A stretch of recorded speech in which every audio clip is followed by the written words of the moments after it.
Ever been in a meeting where a colleague promises to give it their best shot, and you are left wondering if they are committing to actual success or just preparing their excuses in advance? Yeah, that happens constantly. Right. The modern workplace runs on a hidden code, the language of effort and difficulty. Misunderstanding that code can seriously cost you credibility. Or worse, lose you a client. In today's deep dive, we are decoding 14 essential English idioms that measure work, attitude, and resistance. You should definitely pay close attention to the visual guide provided, followed by our discussion today, to fully grasp these subtle nuances. The absolute game changer you will get the most benefit from is the professional register matrix we explore later, which is exactly how to swap these phrases based on whether you were talking to your internal team or your executives. So let's unpack exactly what people mean when they talk about the work they are doing. It really is a fascinating hidden language. We use these phrases every single day without a second thought. Totally on autopilot. Exactly. But they carry massive strategic weight. To really understand the toolkit, imagine measuring work using 3 functional dials. You can picture them almost like a dashboard. Okay, dashboard. Yeah. Dial 1 is applying effort. That's the metric of how hard the team is actually working. Dial 2 is trying and attempting, which measures the psychological attitude toward the task. The mindset, basically. Right. And finally, dial 3 is task difficulty. This represents how hard the job inherently is, regardless of who is doing it.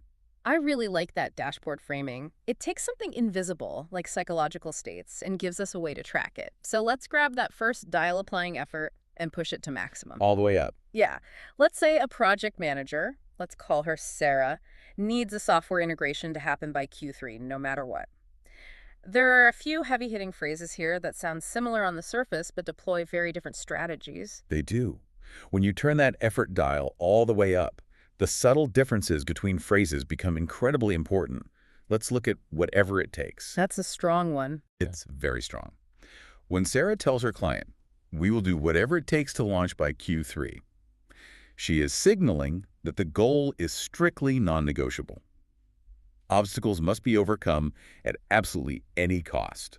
But wait, isn't that a dangerous phrase for a manager to use? If I tell my team to do whatever it takes, aren't I just inviting extreme burnout? You are. It sounds like code for working through the weekend. That's a really sharp observation, and it's exactly why you have to be careful with it. It often does lead to working through the weekend if things go wrong. But strategically, whatever it takes isn't necessarily a directive about work hours. And what is it? It's a blood oath regarding the outcome. You are guaranteeing a result to a stakeholder.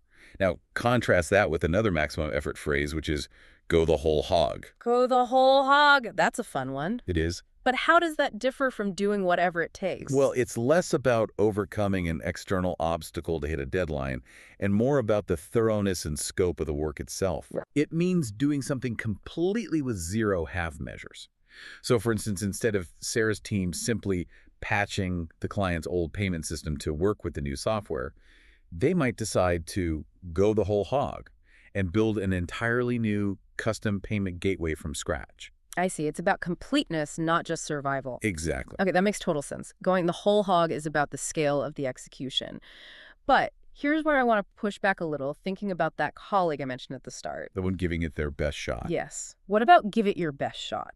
It sounds like maximum effort, but honestly, whenever I hear it, it feels like a hedge. Oh, it absolutely is a hedge. Yeah. If we look at the concept of expectation management, give it your best shot is a brilliant but dangerous tool. Because of the psychological difference. Key difference.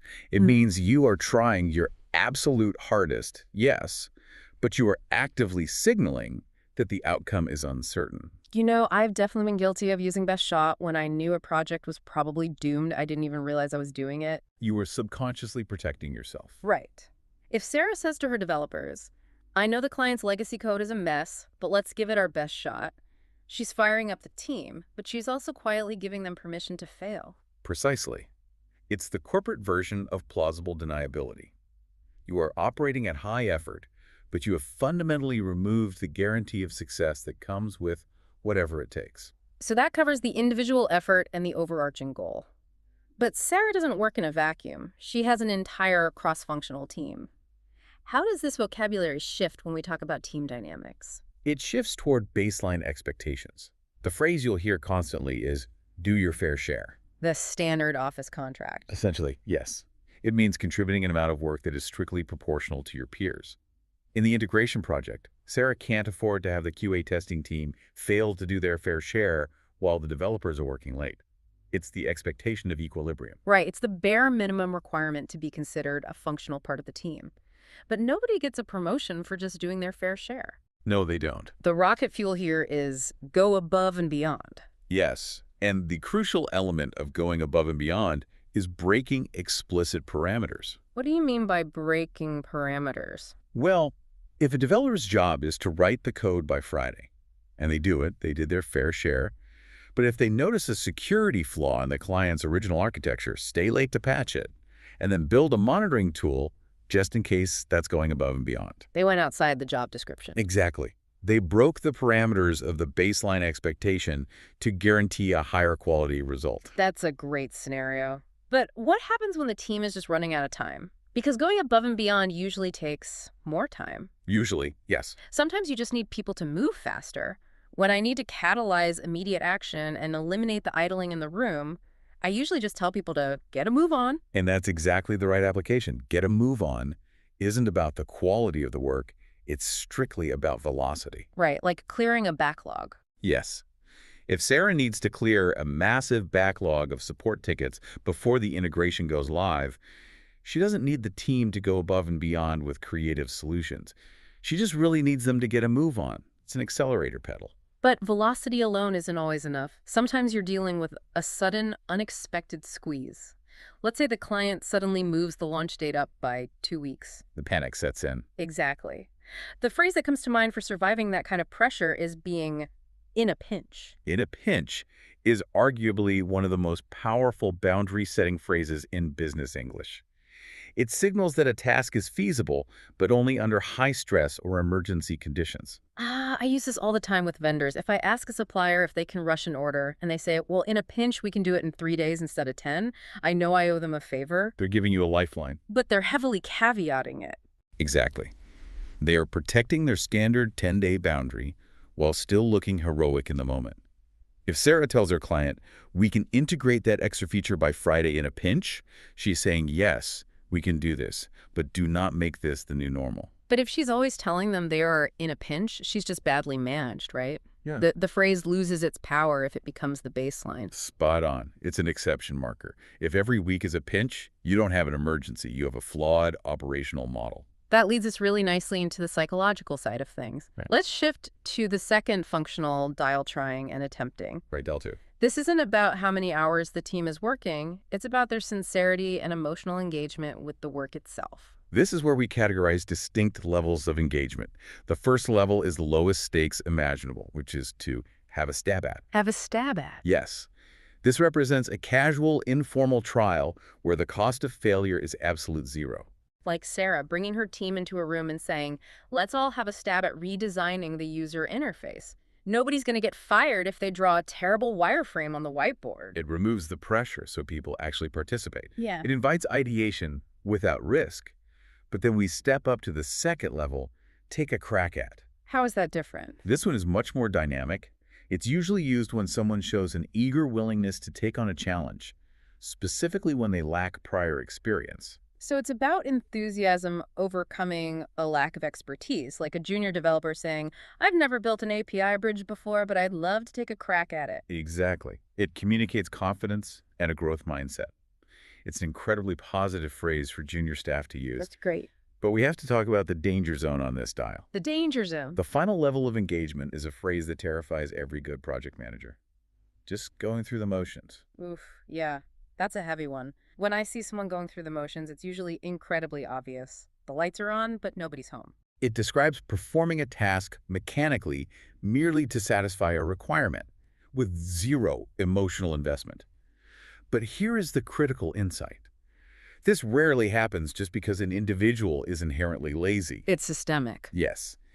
When you see an entire team going through the motions, it's almost always a symptom of a systemic failure. That really resonates. If Sarah's QA team has been flagging critical bugs for a month, and the client keeps ignoring their reports and pushing for the launch anyway, eventually the QA team is just going to stop caring. Why wouldn't they? Right. They'll run the tests, file the reports, and clock out. They are physically doing the work, but The trying and attempting dial is set to 0. They've checked out psychologically because leadership broke the trust. Going through the motions is a warning light on your dashboard that your culture is failing. Which brings us to the third and final dial on our dashboard. Task difficulty. Right. Let's look at the path of least resistance first. We all know the classic idioms for easy tasks. A walk in the park, a breeze, simple as ABC. Duck soup if you want to be slightly dated. Right, add some levity. But honestly, why do we even need to focus on these? Everyone knows what they mean. We need to focus on them because of the incredible risk they carry in client-facing communication. The danger isn't in misunderstanding the definition of a breeze. Okay, then what's the danger? The danger is using it in front of a client and accidentally trivializing the work they are paying you thousands of dollars to do. Oh, wow. I hadn't thought of it that way. If the client asks Sarah to update the security protocols and she says, sure, that's simple as ABC, she probably thinks she's being reassuring. But what the client hears is, this takes zero skills, so why am I paying you a premium retainer for it? Or worse, if Sarah says it's a walk in the park and then her team hits an unexpected snag, she looks completely incompetent. That's a trap. A huge one. You should almost never use these low-resistance phrases with external stakeholders. Keep them internal to lower the blood pressure of your stressed-out team. That is such a vital distinction. Okay, so we've established we shouldn't trivialize the easy stuff, but what about when things are genuinely brutal? Let's crank the difficulty dial all the way to maximum. The phrase here is an uphill battle. An uphill battle? This is a profound shift in vocabulary.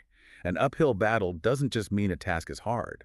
It signifies exhausting, constant effort against significant resistance, where your progress is going to be painfully slow. It's the ultimate grind, like Sarah trying to get 3 different legacy corporate systems to communicate with a brand new cloud server. Every department is going to fight her on the security protocols. And by calling it an uphill battle early on, she is setting the psychological stage for endurance. She's telling her team, pace yourselves because gravity is working against us. It validates their struggle before it even begins.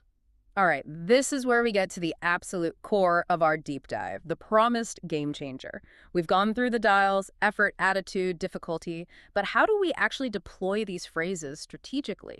Let's dive into the strategy matrix. The matrix is everything. Because knowing the definitions isn't enough, you have to know how to switch your register based on who is in the room. This is where careers are made or broken. The biggest mistake professionals make is using a casual internal phrase with a high-stakes external audience. So how does it work? The matrix operates on 2 main goals, managing risk and calibrating task challenge. And for each goal, you have a casual register, which you use with your internal team, and a professional register, which you use with clients or executives.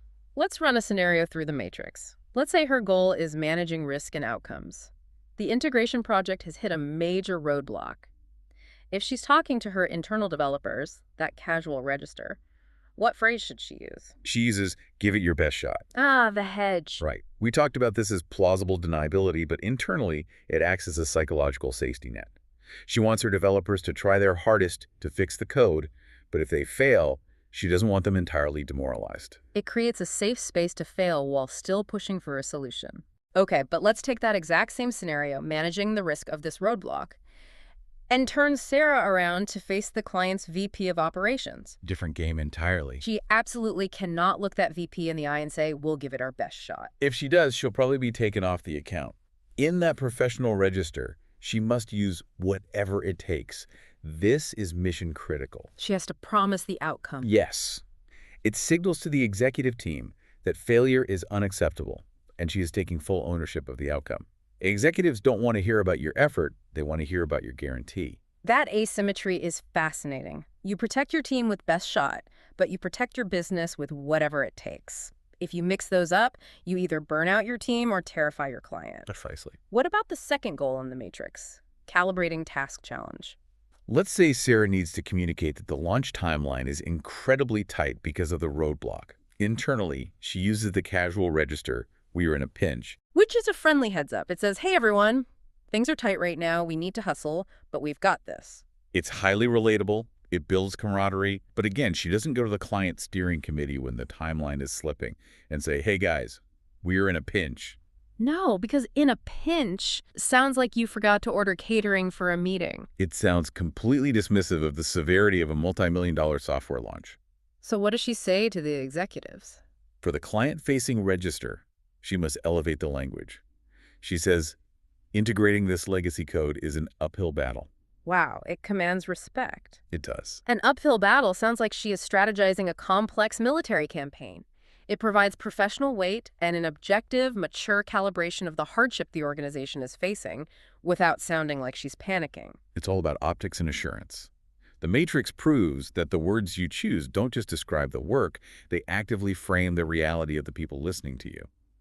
Mastering this register switching is what separates competent managers from truly great leaders. They subconsciously code switch between these phrases all day long. All day. They know exactly when to apply pressure, when to provide a safety net, and when to sound the alarm, all using these deceptively simple idioms. It really is a phenomenal vocabulary toolkit to have at your immediate disposal. And the beauty of it is that once you understand the underlying mechanics, the dials of effort, attempting, and difficulty, you stop using these phrases on autopilot. Every time you speak in a meeting, you make a conscious strategic choice. The most important takeaway from this deep dive is that workplace idioms are not just colorful corporate filler. They are highly calibrated tools used to manage expectations, signal emotional investment, and mitigate risk across entirely different audiences. Knowing when to swap the dial from give it your best shot to whatever it takes isn't just a vocabulary lesson. No, it can literally change the trajectory of your career. And your relationships with your clients. Here's a final thought to mull over as you head into your next meeting. If the specific phrases you choose subtly program the expectations of everyone around you, what accidental message have you been sending with your default go-to work phrases lately? Are you accidentally trivializing your own hard work or promising results you can't deliver? Think about it. See you next time on The Deep Dive.